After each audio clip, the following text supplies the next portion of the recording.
Hey guys, this is Voxide, and this will be a free script that I want to share with you guys today. This script is more or less a combination of a lot of utility functions such as cloning and multiplying layers in a grid array and all sorts of stuff, all sorts of functions that I'll go over in a minute. To actually download the script, you can follow the link in my description of this video.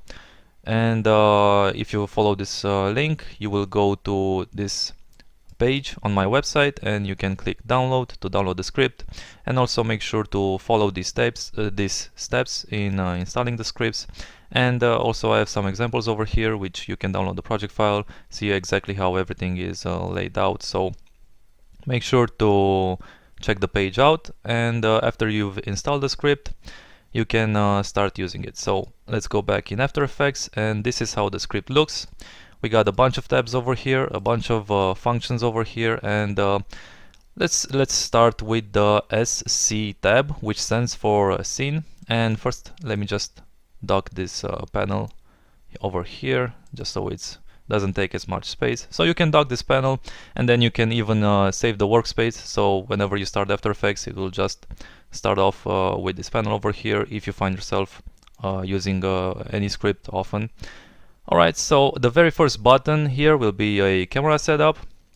So right over here I have just an empty composition, and with my composition selected, you must have a composition selected. If you press camera setup, you can see it just creates a camera rig. And actually, let's just make a new solid and make this 3D, then just scale this a bit. And if I go to my custom view, you can see here is our camera, and it's just a basic camera setup with a target. You can see over here we have the target layer. So if I go to the effect controls, you can see we have a bunch of options over here which you can mess around with. So it starts automatically with a Z position of -100 or -1000, sorry. So you can bring the camera closer or set it further back. You can also move the whole rig on the X and Y coordinates. And mainly what this is most useful for is orbiting around objects. So going back in my active camera, you can, if you adjust the rotation Y, you can see we're just orbiting around our layer. So it also works on the X and the Z coordinates. So this is just a quick and easy orbiting camera setup. And another thing to note with this camera setup button is, for example, if you have your layer just off centered, so it's the center of the scene is right over here, and you have a layer just with the different position than in the middle of the scene. So we have different position coordinates. If you have your layer selected and then press camera setup, your camera rig will snap to the position of your layer, which it might be helpful if you want to orbit around the layer and the layer isn't centered. But if you want to create just normal camera orbit, which is centered in the center of a scene, you can, I will just delete this orbit camera. And if you only have your composition selected with no layer selected, you can press camera setup, and now it will just create a center in the center of your scene. So now it's orbiting around the center as opposed to this layer over here. Alright, that's for camera setup. So light emitter setup is pretty much the same thing. I'll just click this to add, and if I go to my custom view, you can see we have pretty much the same thing, and you can use this rig to just create some nice emitters for a particular or for flares. So for example, I can adjust the rotation Y, and you can see now it's just orbiting in the center of your scene. And you can do the same thing. For example, if I delete this and have my layer selected, you can go to light emitter setup, and now it will snap its center pivoting to the layer that you have selected. So now I can orbit my light around any layer in the scene. It doesn't have to be in the center of the scene. And you can also adjust the position Y, X, and how far it is from the object. And yeah, this is pretty straightforward, nothing to talk about much else here. And let's move to layer arrange. And what this is, basically, it's just offsetting layers. So let's duplicate this a few times. Let's make like 16 duplicates. And sequence layers is just gonna offset each layer by one frame, or however many frames you choose here. So if I press this, now you can see all my frames are sequenced one frame incrementally increased from the one above it. And you can also make this go the other way around by setting this to a negative value. So let's say -5. And then if I drag this over, you can see it starts from bottom and goes incrementally towards the top. I will undo this. Sequence layers, and for randomized layers, it does the same thing, but it just randomizes the offsets. So -15 and 15 will give us a result something like this. And if you don't want such high offset value, you can just readjust this. So -5 and 5 will give you this result. Right, I hope that makes sense. Also pretty straightforward. And layer utilities is just deselect layers. And what this does is currently you have the slider set at 50%. So this will keep only 50% of the layers you have selected will be kept selected. So now if I press deselect layers, you can see we only have half of them randomly selected. So if I undo this, if I reselect all of these layers, and let's say I want to keep only around 25% of these layers, I can just deselect layers, and you can see now it chose 25% of the layer selections and only kept those selected. And you can also try, let's say, something like an 80%. Now I want to keep most of them and just deselect a few of them. So if I press deselect, now you can see it only deselects 20% or however much you want. And each tab has this exclamation point. If you click this exclamation point, you can find all the information you want over here. So this exclamation point contains just an information tab with every button described, and every function has a short description of what it does. So you don't have to keep referring to this tutorial or just know how everything works. Just select click your little exclamation button, and then you can check out what everything does. Alright, now let's move over to my transform tab, which is the TR. So TR stands for transform, and I have a layer over here which is basically just a small trail orbiting around the circle. And what I want to do with this layer is first of all duplicate this, maybe like 15 times. And let's add a camera, because this is a 3D layer, just to better illustrate this effect. And I will just turn this camera around a bit, give it an angle. Alright, so here's how transform works. I will select all of my layers that I want to affect. And for example, here we have the properties, which is PRSO, so position, rotation, scale, and opacity. And then we have the dimensions we want this to affect, so X, Y, and Z.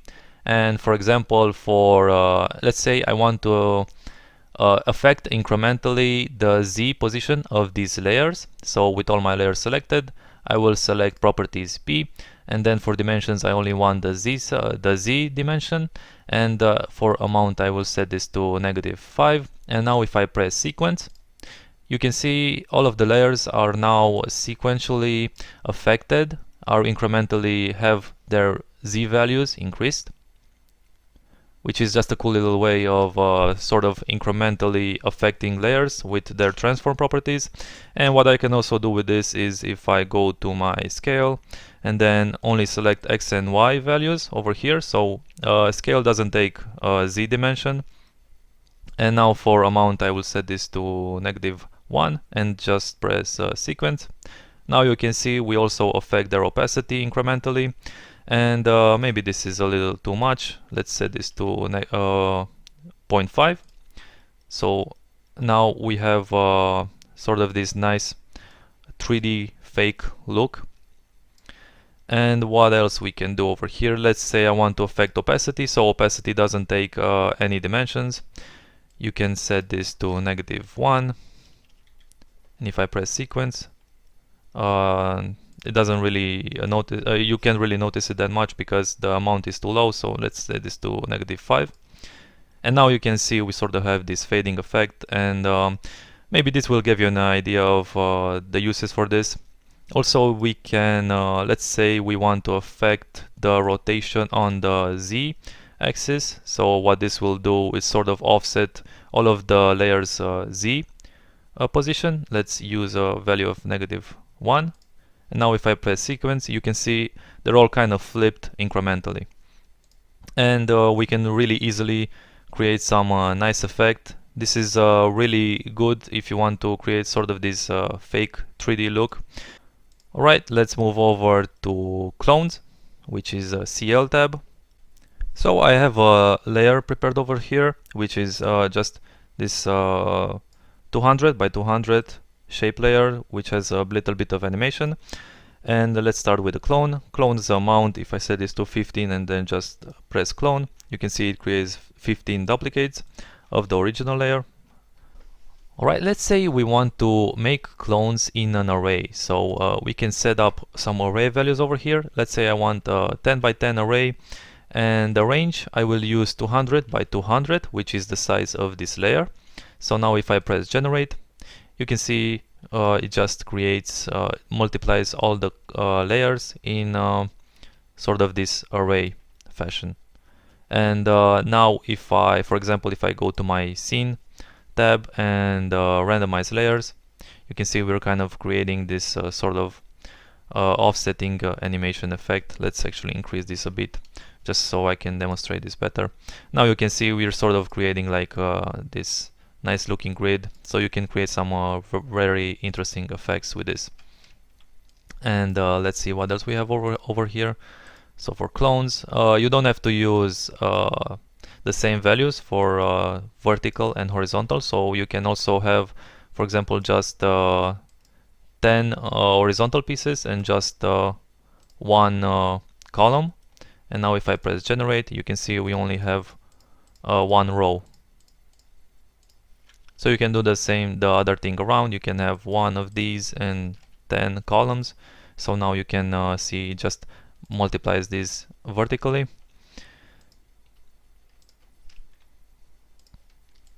And let's see for add link. If you select add link, let's do a 10 by 10. So now if I select add link and press generate, it does the same thing, but we have a master group over here. So this will be a control group which you can use to move around your grid, and also if you scale this, everything will scale accordingly. And also you will have a spacing adjustment, so you can control the spacing between clones, and you can also animate these values to create some interesting animations. Alright, and now for radial. Let's see, we have another example over here, just a layer with some animation to it. And we can set the number here. Let's say we want 12 clones, and the range I will use 600. Now if I press generate, you can see it just creates 12 clones in sort of this radial array. And you can control the position and the scale with this radial group master object. And if I select add link and press generate, you can see we only have one over here. But in my radial controls, if I set the offset now to increase the value over here, you can see now they're all sort of coming up from the same spot. So you can create some interesting animations with this, and also you can adjust the range between the clones by having this add link before you press generate. And to achieve like a perfect circle, you have to set your slider value. So your slider offset value should be 300 in this case, because we are using 12 clones. And you just need to divide 360 by the number of clones to achieve a perfect circle over here. So for example, if I was using 10 clones over here and I press generate, to achieve a perfect offset I will set this to 360. And for example, for 18 clones I will have to set this to 200, so when they multiply it adds up to 360. So that's just something to keep in mind. Alright, now let's move over to SH1. So SH1 and SH2 stands for shapes 1 and shapes 2. So let's go to shape 1 and start with the circles. And for this I will just add a... So all of these options work only with the shape layer. So in this case, for the shape 1 and circles, I will just draw a path over here.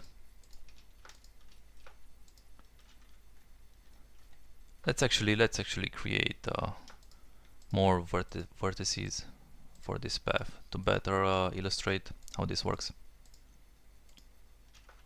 So we have a bunch of vertices over here, and now with my shape layer selected, if I press add, you can see now it just adds circles based on the vertices of the path you have. And you just need to go to your contents and just grab all your circles and make sure they're on top of your shape. So this is just a cool little easy way to create circles wherever you have vertices of a path. So it's just an interesting way to create more variations in your path objects. Alright, so that's circles, and let's see random shapes. So for random shapes, this also works only with paths, and you will need to enter your shape group name. So for example, this shape layer will have a group name shape1. So I will enter this over here, shape1. And now if I press add, leaving this with the same settings, if I press add, now you can see we just instantly generated some nice variations in your spline. Let's actually undo this and set this spline to be 1. Alright, and let's press add again. Also make sure my shape group name is entered. So press add. Now you can see we sort of creating this interesting complex path. And let's see for the settings. So we have an amount over here. So if I use 50, it will add a lot of interesting shapes based on off of your original path. And let's see, let's set this to 15. Offset will be the amount, will be how far they spread out from the original path. So if I use a value of 35, now you can see they're more spread out. And width will be the maximum width that any random shape can take. So if I set this to be 15, for example, now you can see we're sort of having this thick random shapes. And let's set this back to 5, and max opacity will be the maximum opacity that any random shape can take. So if I set this to 35, for example, and press add, now you can see they're all sort of faded out and more transparent because they can only be 35 maximum opacity. So this is how random shapes work. Let's go over to shape 2. And clones will be sort of like the random shape, only it will just generate the group you have. It will duplicate the group you have. So for example, I will set this to be shape 1, and the maximum opacity 100 is good. So if I press add, you can see it now just duplicates the original shape that we had. And we can also, let's set this to 15 to better show this. And actually let's set the offset, which will be the spread amount, to maybe 25. And now you can see we just instantly created some nice variation in our shapes. And you can also set the max opacity to be like 35 if you don't want it to be as visible as your main shape. So that's the clones. And for needles you will need a ellipse object. So this only works with ellipse shape. So I will draw an ellipse over here. Let's make this smaller. And make sure for ellipse you only have stroke applied to it. So it should be ellipse, stroke, and transform. And now I will enter my ellipse name, so ellipse 1. And now if I press add, you can see it sort of creates these needles around it.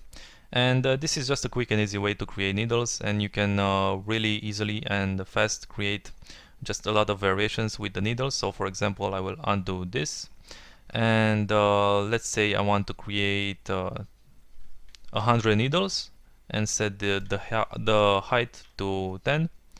Press add. You can see it creates 100 needles.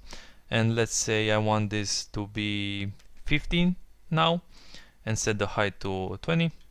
Press add. Now you can see it adds 50 of those with more height. And let's create another layer over here with 25 and a height of 40. So you can see how quickly we can create a bunch of needles and just easily have some nice circular shapes. Alright, now we can move over to our grid tab, which is GR. Grid tab will split any layer you have. Oh, so let's just delete this.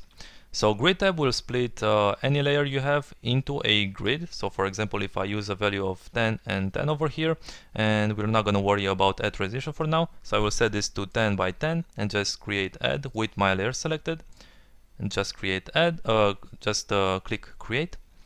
Now you can see it split the layer into 100 pieces, which is a 10 by 10 grid. So now you can see I can grab some of these pieces and just move them around. And what you can do with this actually is, if I create a camera and just turn this around a bit, now I can grab all my pieces, and I can set a value for the position where they are, and then move over to the beginning of my comp and set the Z value to something like a negative 830. And now you can see they're all sort of flying from outside of the screen. And now what I can do with this is I can select all of these layers, and if I go to my scene tab and randomize layers, you can see now we can create some interesting animations. And you can also, if I undo this, you can also sequence layers, and it just creates, wait, let's go the other way around. So now you can see they all start and just sort of sequentially add up to build the logo. So another cool thing that you can do with this is actually, if you set the rows to be 1 and the columns to be 10, and then select your layer, you can click create, and now you can see it just split your layer into rows. And you can do the same thing. Now if you go to your, let's affect the Y rotation for this. So I will set the keyframe for the Y rotation, and in the beginning of the timeline I will just set this to 90. And now with all my layers selected, let's set this to 90. And now if I go to my scene and just sequence layers, now you can see we're sort of creating this nice cascading animation. And yeah, this should give you a good idea of all the stuff you can do with this. So now we can talk about the additional tab over here. So if I select add transition, now I can select between radial, noise, linear, radial, and noise transition. And you can also check two-way, and I'll talk about that later. So let's select linear transition and select 10 by 10 over here. And you can also use with add transition whatever numbers you want over here. So it doesn't have to be the same number. It can also be 5 by 15 or something. Although make sure if you do select add transition, so you want to have this link between your pieces, make sure this doesn't go beyond 20 by 20, as this will slow down your scene considerably. So make sure your values over here are not that high. 20 by 20 is as far as I would go. So in this case I will just use 10 by 10 and just create, click create. So now it does the same thing. If I unhide all my layers, you can see we have the same pieces over here. works the same way as the normal grid. And let's just hide these layers again. And the main difference with this is that it adds two transform controls over here, transition controls and transform controls. And basically what add transition does is set up expressions for all of these pieces to be controlled by values over these two layers. So let's start with the transition controls. I will set a keyframe for 100 over here. So 100 will be the transition completion, so it doesn't go beyond 100 over here. So I will start off at 0. So you can see I have a transition completion keyframe for 0, and it goes over to 100. Let's actually spread this out a bit. Alright, so now what I can do is go to my transform controls, and let's say I want this transition to affect only position Z. So I will set this to -500, and you can see now it starts at -500 at 0, and as it goes towards 100, everything just sort of goes back in place. And let's actually create a camera for this, just so we can see this better. Now turn this around.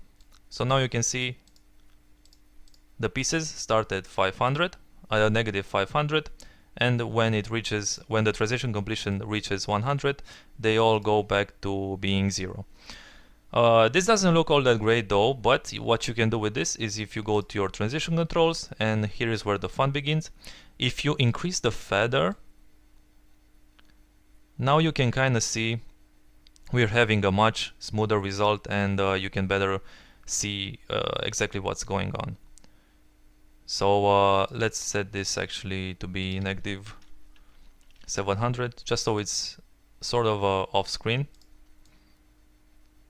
So now you can see how this transition affects the properties, and you can also add some displace amount, so you can add some variation between your pieces.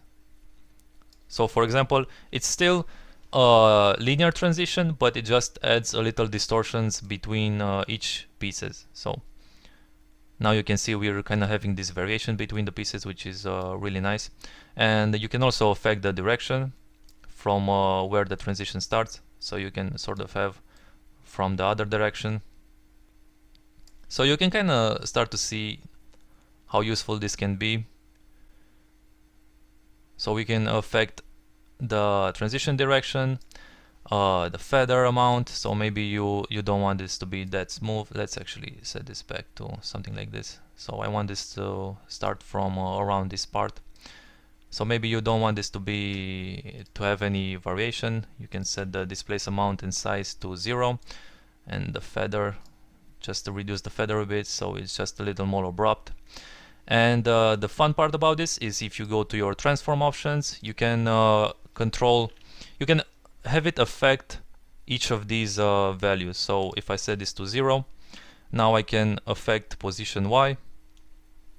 So you can kind of see now they're sort of falling from above. Let's increase this so it's sort of off screen, but I think you kind of get the idea. So you can have you have a lot of control over this, and you can create a lot of variations for different types of transitions. So you can even control the Y position. So you can kind of see where I'm going with this, and you can also affect multiple values at once. So for example, I can have it start from a position of 500 on the X and -500 on the Z.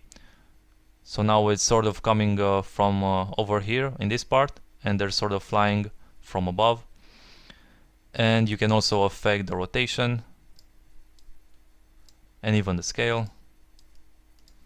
So you can create a lot of variation with this. You can have a lot of fun with this.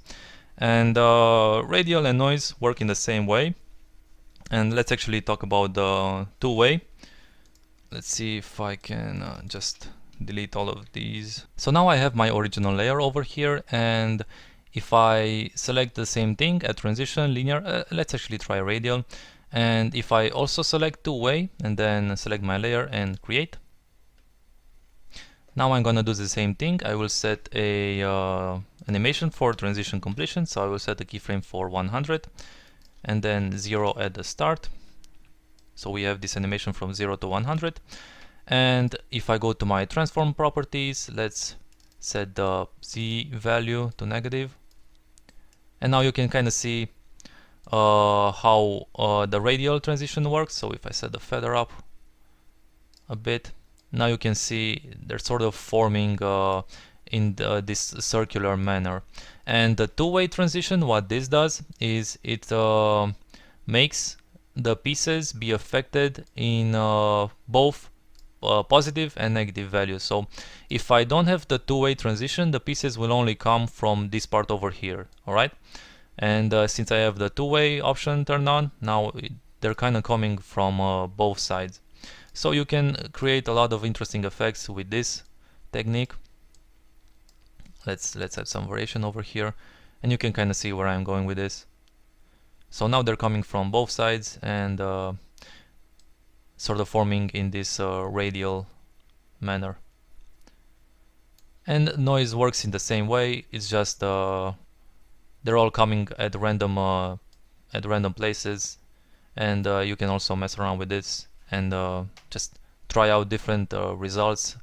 And if you, for example, if I just adjust the rotation over here, you can kind of see now it also rotates as they form together, so which is really nice. And you know, it gives a lot of possibilities. So this is completely up to you how you can use this. Alright, so the last step will be EX, which stands for expressions, and this will be just a quick and easy way to add expressions to your properties.